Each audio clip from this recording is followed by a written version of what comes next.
Graça e paz, amados, que a bênção de Deus esteja sobre a sua vida, sobre a sua casa e sobre a sua família.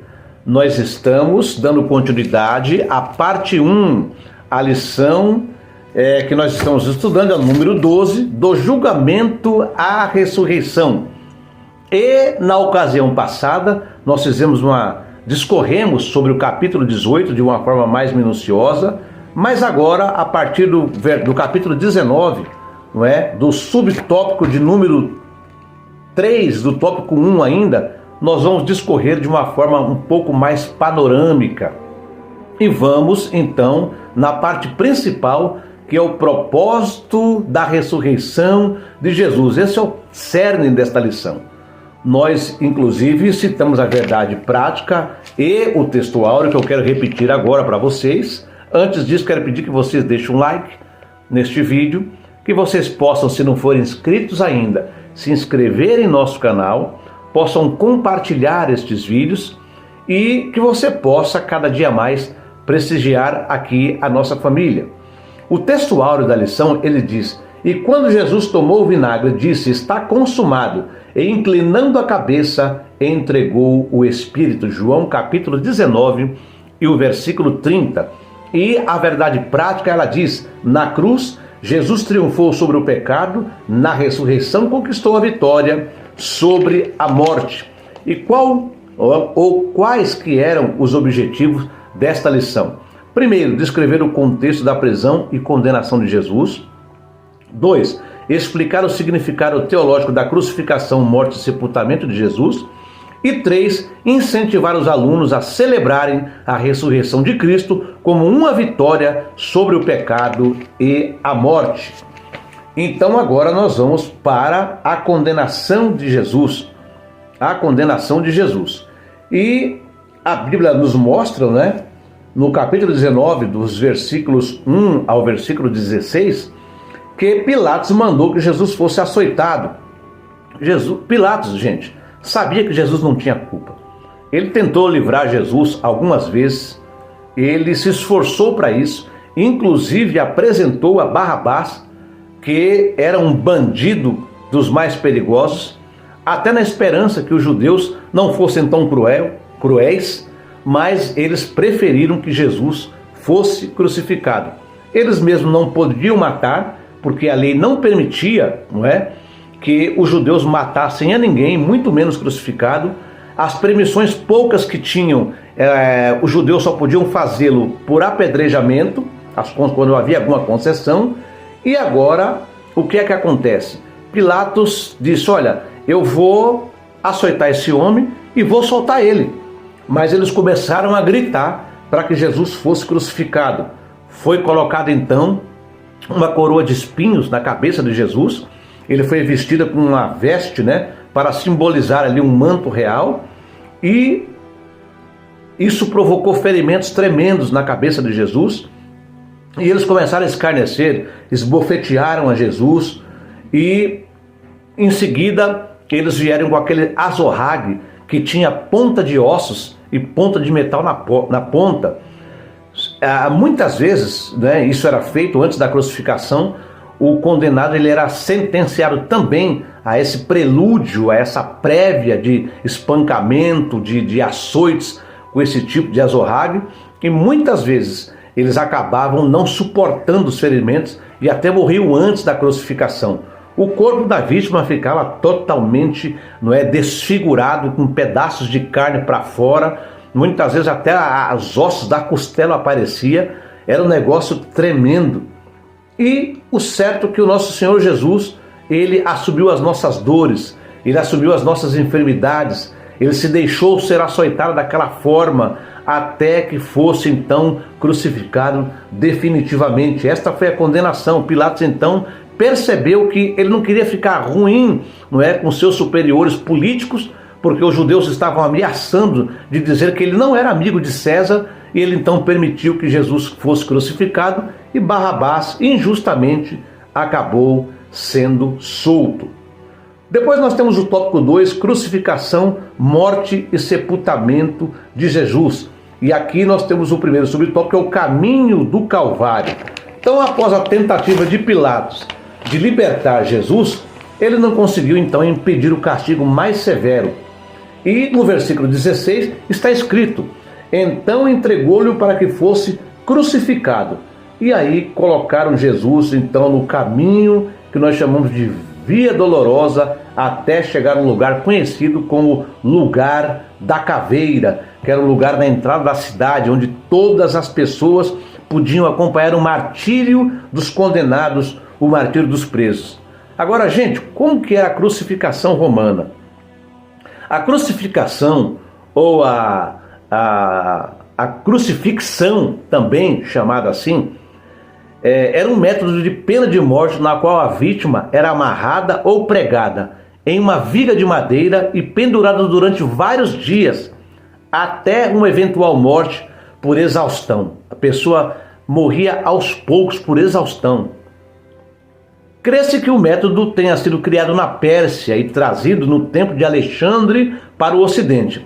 Os itálicos copiaram a prática dos cartagineses. Neste ato se combinavam os elementos de vergonha e tortura, porque Jesus, durante a sua trajetória até o lugar da caveira, ele foi cuspido, ele foi zombado, riram de Jesus. Então tudo isso já começava também, além da tortura física, uma tortura psicológica, uma pressão psicológica e mental. E por isso o processo de crucificação era olhado com profundo horror. O castigo da crucificação começava com a flagelação, depois de o criminoso ter sido despojado das suas vestes.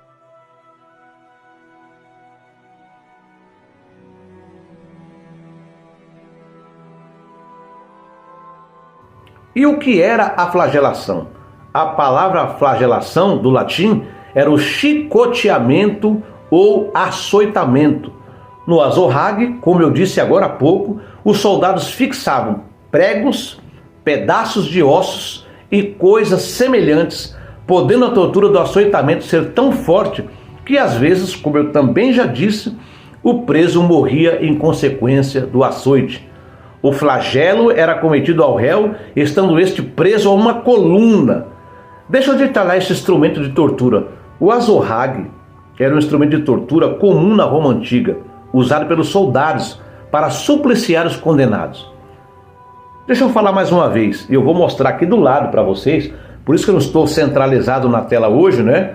Estou mais para o canto aqui. Eu vou deixar do lado de cá um local para que eu possa colocar imagem para vocês, para que vocês vejam que era composto de tira de couro, que em cada ponta possuía um instrumento perfuro-cortante ou pedaços de ossos no carneiro, né? De ossos de carneiro. Você sabia que no Brasil também, nas mãos dos senhores de escravos, havia também o azorrague, que era usado como instrumento muito cruel? Eternizado não somente nas próximas gerações em museus. Hoje, se você for num museu, você vai ver lá o azorrague que era utilizado pelos senhores, mas também, se você ler o romance A Escrava Isaura e no conto Negrinha, entre outros, vai aparecer esse instrumento de suplício, de tortura contra os escravos. Mas voltando para o tempo de Jesus, no ato da crucificação era pendurada então a vítima de braços abertos em uma cruz de madeira.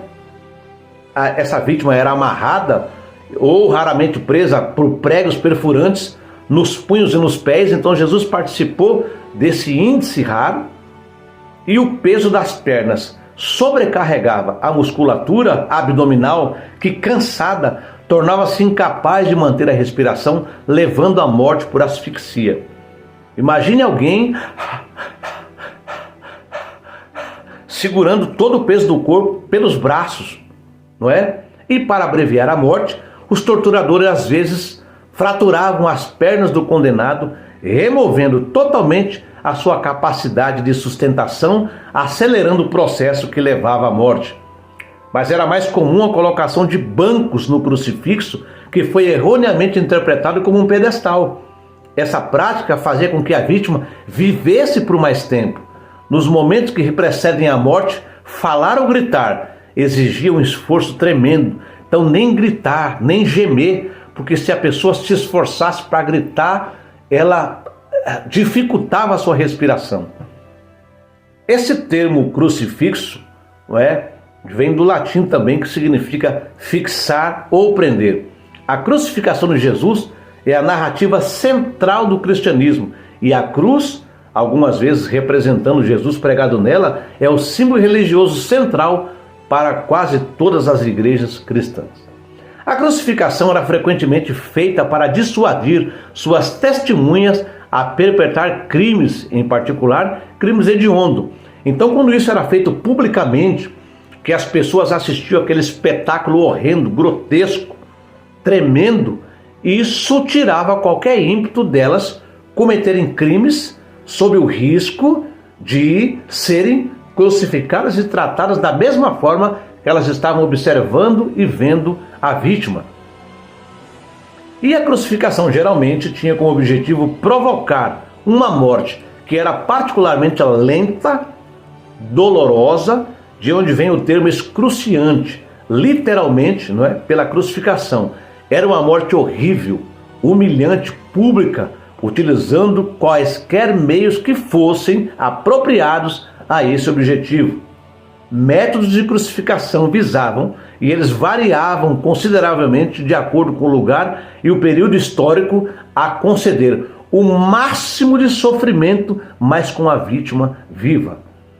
As palavras gregas e latinas para crucificação correspondiam à aplicação de muitas formas dolorosas de execução de empalamento, preso em uma árvore ou em uma estátua vertical, que era chamado de uma cruz simplex, ou uma combinação de uma viga vertical e uma viga cruzada, que foi essa que Jesus foi crucificado. Há um pensador antigo, né, chamado Sêneca, o nome dele era Lúcio Aneu Sêneca. Ele foi um filósofo estoico e um dos maiores célebres advogados, oradores, escritores e pensadores do Império Romano. Ele escreveu, abro aspas, eu vejo cruzes lá, não somente um tipo, mas feitas de muitas maneiras diferentes. Algumas têm suas vítimas com a cabeça no chão, algumas empaladas em suas partes pudentas, outras amarradas pelos braços na forca. Em alguns casos, o condenado era forçado a carregar a viga cruzada para o local da execução. Quando Sêneca observou, você percebe que ele viu vítimas com a cabeça no chão, ou seja, havia pessoas que eram crucificadas de cabeça para baixo. Imagine a sensação, gente. Segundo a tradição, Pedro foi crucificado de cabeça para baixo porque ele não ousou ser crucificado conforme foi o seu Senhor. E eu repito aqui que aquela trava de madeira, né, que era usada no sentido horizontal, então, era carregada pela vítima e hoje você vê aí muitas imagens, né, de Jesus carregando a cruz inteira. Muitos pintores exageram, né, mas uma cruz inteira, ela pesava mais de 135 quilos. Não era possível levar uma cruz com esse peso todo. Mas a viga cruzada não seria um fardo tão pesado, ela tinha em torno ali de 45 quilos. O historiador romano Tácito disse que a cidade de Roma possuía um lugar específico para realizar as execuções, localizada próxima da porta esquina, e possuía uma área específica reservada para a execução de escravos por crucificação. Essa porta de esquina ou porta esquilina, você pode escolher conforme chamá-la, era um portão da antiga muralha serviana. Segundo a tradição, a sua construção remonta ao século 6 a.C., quando se acredita que a muralha tinha sido construída pelo rei Sérvio Túlio. Enfim, postes verticais estariam presumivelmente colocados, não é? Já era colocado vários postes verticais ao longo de um caminho muito comprido, porque o sentenciado, então, ele iria levando só a trava no ombro, né, a trava horizontal, e aí escolhia-se a cruz onde ele iria ser crucificada. E a pessoa executada poderia ser amarrada à cruz por cordas, embora pregos e outros materiais afiliados, né, a esse meio de execução sejam mencionados de passagem também pelo historiador Flávio Joséfo. Ele afirma que o cerco de Jerusalém no ano 70, por exemplo, quando Jerusalém foi cercada, os soldados, tomados por fúria e ódio, pregaram aqueles que capturavam um após outros após outros, apenas por pirraça, porque eles tiveram dificuldade de entrar porque eles se trancaram, os judeus se trancaram dentro da cidade. E objetos utilizados na crucificação de criminosos, como por exemplo os pregos que eu citei, eram vendidos como amuletos com notória qualidade medicinal, por incrível que pareça. Enquanto uma crucificação era uma execução, era também uma humilhação, fazendo o condenado mais vulnerável possível. Embora artistas tradicionalmente retratem a figura da cruz com uma tanga cobrindo as partes genitais, a pessoa crucificada era geralmente deixada nua.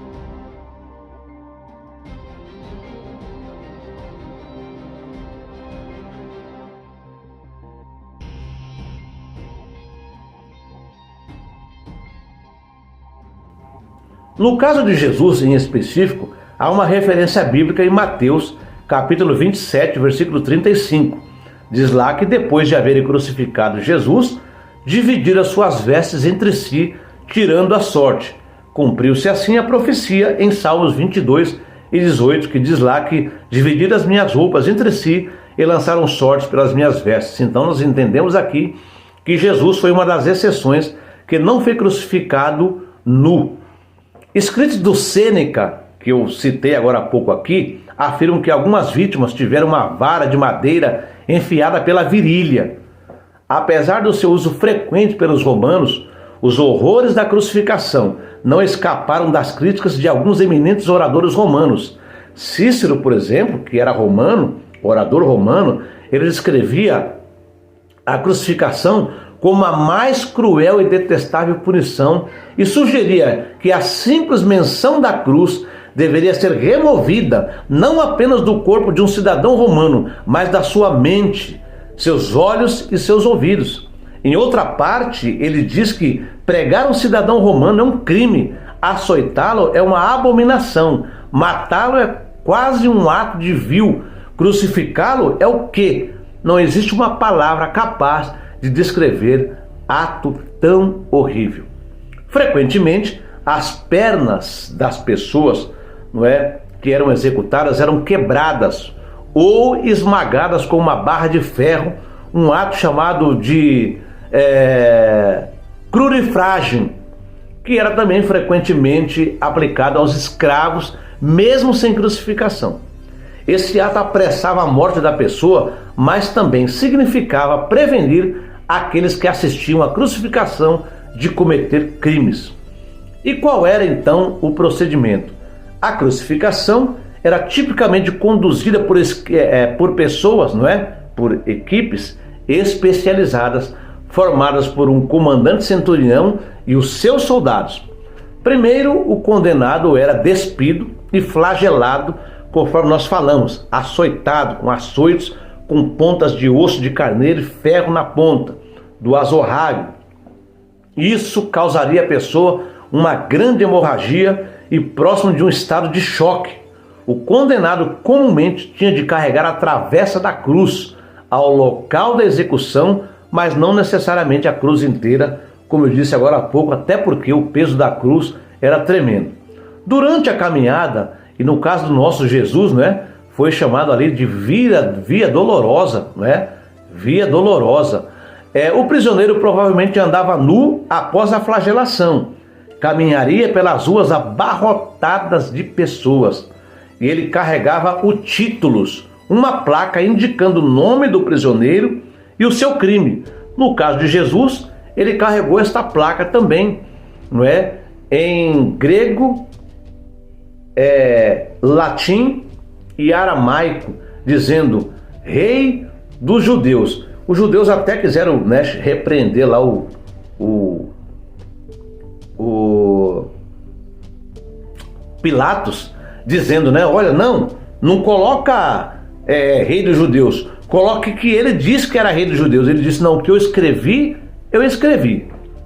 E ao chegar ao local da execução, escolhido por ser um local público, o condenado seria despido de qualquer roupa restante e então pregado à cruz nu. Se a crucificação ocorria em um local definido como local de crucificação, essa viga vertical poderia já estar fixa no chão, como eu também disse agora há pouco. Nesse caso, primeiramente, os pulsos do condenado seriam pregados no patíbulo, que era a travessa horizontal, e aí ele era elevado enquanto ele seria amarrado ao strips, que era na parte do pé. Depois que estava amarrado, que eles batiam, né? As pontas de ferro cônicas, que eram de 12 a 17 centímetros, com uma cabeça quadrada de 76 milímetros. E aí esse título também seria amarrado à cruz ou ao pescoço daquele homem que já estava nu, para indicar aos espectadores o nome do crime que ele tinha cometido. Na crucificação ao estilo romano, o condenado poderia levar alguns dias para morrer, mas a morte era muitas vezes acelerada por ação humana. Os guardas romanos, que estavam presentes ali, eles poderiam deixar o local somente após a vítima ter morrido. E era sabido que aceleravam a morte de forma deliberada, fraturando a tíbia ou a fíbula, espetando uma lança no coração, cortes profundos no peito, enfim, eles muitas vezes faziam uma fogueira aos pés da cruz para que a fumaça pudesse asfixiar a vítima. Por quê? Porque eles não queriam ficar esperando lá aquela pessoa morrer. Os romanos algumas vezes quebravam então as pernas do prisioneiro. Acho que eu estou dizendo isso pela terceira vez para ficar fixado, de que as pernas de Jesus não foram quebradas. Já havia uma profecia de que nenhum osso dele seria quebrado. E eles queriam acelerar a morte porque eles proibiam inclusive o enterro daquela vítima. Nem ser enterrada, eles conseguiriam fazer com que a vítima fosse. Por outro lado, a pessoa era deliberadamente mantida viva ao máximo possível para prolongar seu sofrimento e humilhação, de maneira a provocar o máximo de medo às pessoas. Os corpos dos crucificados eram tipicamente deixados na cruz para decompor e serem comidos por animais. Então era comum, depois de morto ali, o corpo entrar em estado de putrefação, crucificado, e as aves de rapina irem comendo aos poucos aquele corpo numa situação disforme.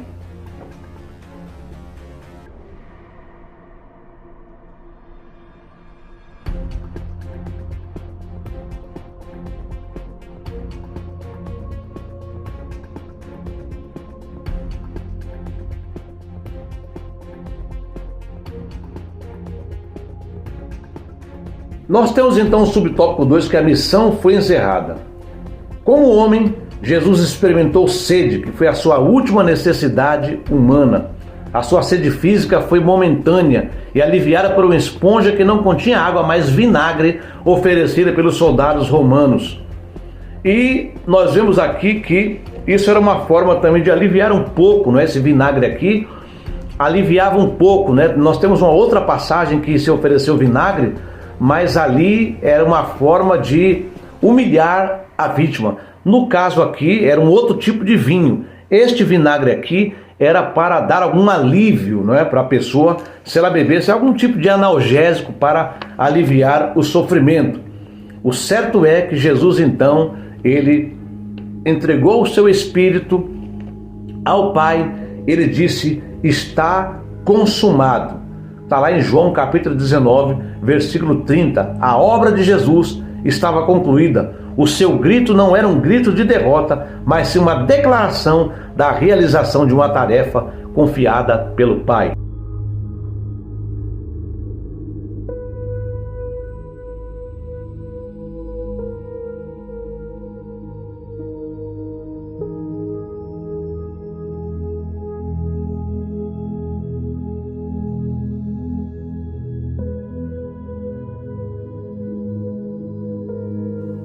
No versículo 38 do capítulo 19, aparece um homem que admirava Jesus. Ele era um discípulo discreto e reservado, chamado José de Arimateia. Ele fazia parte do Sinédrio, era uma pessoa que tinha boas posses, era uma pessoa abastada, e devido ao temor que os judeus tinham, não é, de ali assumir aquele compromisso de se aproximar de Jesus, de pedir o corpo de Jesus. Eles se mantiveram então afastados, mas José de Arimateia tinha um certo conhecimento com a cúpula do governo romano, ele tinha mais facilidade e deram a ele a concessão então de solicitar o corpo de Jesus para o sepultamento. E também aparece a Nicodemos, aquele do capítulo 3 de João, que encontrou-se com Jesus de noite, também estava presente ali, não é, comprando especiarias, comprando perfume para poder ser colocado no túmulo de Jesus. Mas, meus amados, eu quero falar agora, para nós concluirmos, o vídeo hoje é um pouco mais curto, sobre a ressurreição de Jesus. Está lá no capítulo de número 20, versículos 1 a 20, e também no tópico 3 da nossa lição, que no primeiro dia da semana, que é domingo, na área do sepulcro ali, ocorreu um terremoto.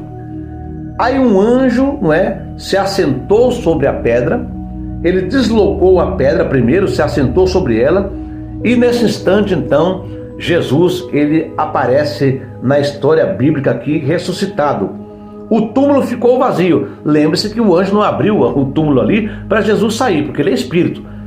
Não é? Jesus não saiu porque o anjo abriu a porta. Ele simplesmente saiu em espírito dali. Ficou só o seu corpo. E o túmulo vazio, não é, ficou ali como uma evidência clara da ressurreição de Jesus entre os mortos. Neste Evangelho de João é relatado que após o sábado judaico, Maria Madalena foi até o sepulcro, está no capítulo 20, versículo 1, acompanhada por Maria, mãe de Tiago e Salomé. Essas também estavam ali ao pé da cruz durante a crucificação. E elas tinham intenção de quê? De ungir o corpo de Jesus. Só que quando elas chegaram lá, a pedra já estava retirada. E quando elas entraram no sepulcro, não encontraram o corpo de Jesus, o túmulo estava vazio. E aí, quando ela olha novamente para dentro do túmulo, ela viu 2 anjos e eles alegaram então, anunciaram que Jesus estava vivo. Ela não conseguiu, que privilégio ali, foi a primeira pessoa a contemplar, aquele lugar e comprovando que Jesus estava vivo. Meus amados, mas qual é a importância da ressurreição de Jesus para o tempo de hoje, meus amados? Não é? Porque nós imaginamos que se Jesus não tivesse ressuscitado, ele seria apenas mais um mártir. Ele seria apenas mais um dentre tantos. Mas Jesus ressuscitou. Não conseguiram fazer missa de 7º dia para Jesus. E a ressurreição corporal de Jesus Cristo é o acontecimento mais importante da história, fornecendo provas irrefutáveis de que Jesus é quem afirmava ser, o Filho de Deus. A ressurreição não era apenas a validação suprema da sua divindade. Ela era também, a avaliação das Escrituras, que prediste a sua vinda e ressurreição. Era a validação daquilo que os profetas messiânicos disseram séculos antes do seu nascimento. Além disso, autenticou as reivindicações de Cristo de que ressuscitaria ao 3º dia. Jesus já tinha falado de si mesmo, que ele ressuscitaria ao 3º dia. Se o corpo de Cristo não foi ressuscitado, não temos esperança de que o nosso será. Porque está lá em 1 Coríntios capítulo 15, versículo 13, que nós também ressuscitaremos. Na verdade, longe da ressurreição corporal de Cristo, não temos Salvador, não temos salvação, não temos esperança de vida eterna. Como o apóstolo Paulo disse, nossa fé ela seria vã e o poder vivificante do Evangelho estaria completamente eliminado. Porque os nossos destinos eternos dependem da verdade deste evento histórico, a ressurreição tem sido alvo de grandes ataques de Satanás contra a igreja.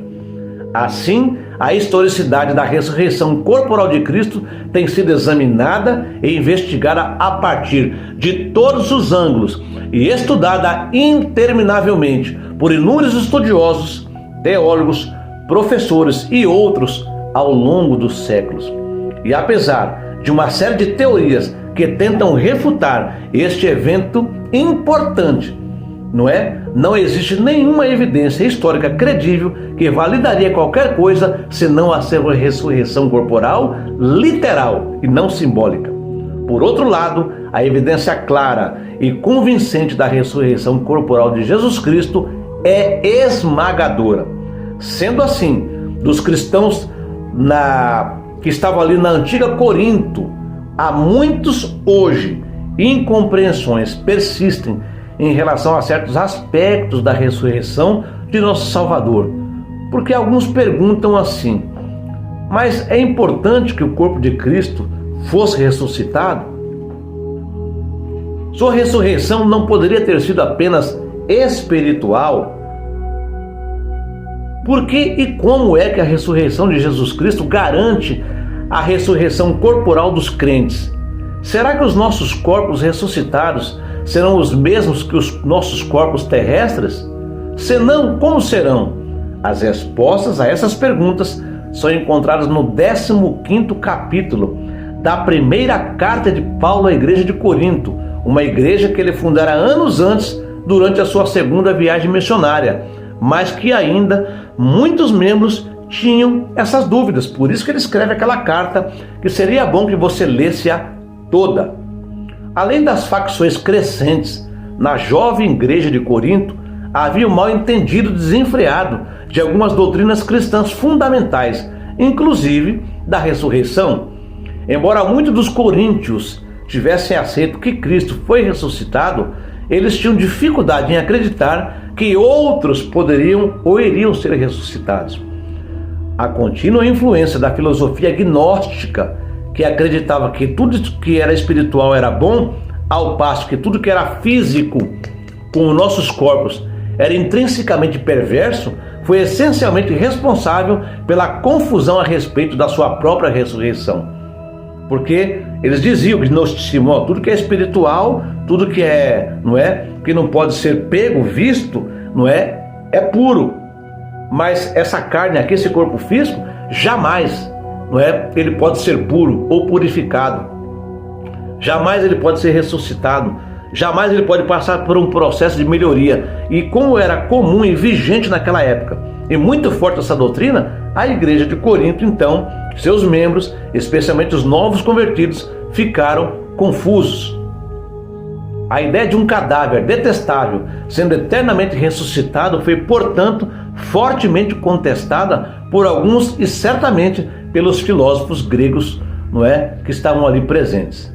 Ainda assim, a maior parte dos coríntios entenderam que a ressurreição de Cristo foi corporal e não espiritual.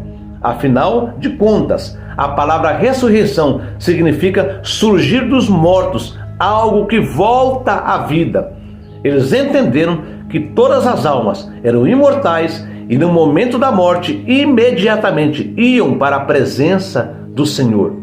Assim, uma ressurreição espiritual não faria sentido, já que o espírito não morre e, portanto, não pode ser ressuscitado. Além disso, eles estavam cientes de que as Escrituras, bem como o próprio Cristo, declararam que o seu corpo iria surgir novamente no terceiro dia. A Escritura também deixou claro que o corpo de Cristo não veria nenhum decaimento, E uma declaração que não faria sentido se o seu corpo não fosse ressuscitado. E por último, Cristo enfatiza, diante dos seus discípulos, que o seu corpo foi o que ressuscitou. Ele disse lá em Lucas capítulo 24, versículo 39, um espírito não tem carne nem ossos, como vedes que eu tenho. Mais uma vez, no entanto, a preocupação dos coríntios foi em relação à sua ressurreição corporal. Consequentemente, Paulo tentou convencê-los de que, porque Cristo ressuscitou dos mortos, eles também iriam ressuscitar dos mortos algum dia, e que as duas ressurreições, a de Cristo e a nossa, devem permanecer ou cair juntas, pois se não há ressurreição de mortos, então Cristo não ressuscitou. Então está escrito lá em 1 Coríntios capítulo 15, versículo 22. Vamos ler? 1 Coríntios 15. Mas seria bom se você, depois, meu irmão, lesse 1 Coríntios capítulo 15, completo, tá bom? 1 Coríntios capítulo 15, vamos lá, versículo 20. Mas agora, Cristo ressuscitou dos mortos e foi feito as primícias dos que dormem. Porque assim como a morte veio por um homem, também a ressurreição dos mortos veio por um homem. Olha só. Porque assim como todos morrem em Adão, assim também todos serão vivificados em Cristo. Quando Cristo ressuscitou, ele tornou-se as primícias de todos os que seriam também ressuscitados. Os israelitas não podiam colher plenamente as suas colheitas até que trouxesse uma amostra representativa, que eram as primícias aos sacerdotes como oferenda ao Senhor. Ou seja, a agricultura então, ela germinava, ela crescia, ela dava fruto, e eles traziam as primícias para comprovar, não é, que os frutos já tinham dado, certo? E os sacerdotes então ofereciam essas primícias ao Senhor. Isto é, Paulo está dizendo em 1 Coríntios capítulo 15, versículo 20 a 22 que nós lemos, a própria ressurreição de Cristo foi as primícias da colheita, da ressurreição dos crentes mortos. A linguagem das primícias que Paulo usa indica algo a seguir, e esse algo seria os seus seguidores, o resto da colheita. Assim é que a ressurreição de Cristo garante a nossa. Na verdade, a sua ressurreição requer a nossa ressurreição.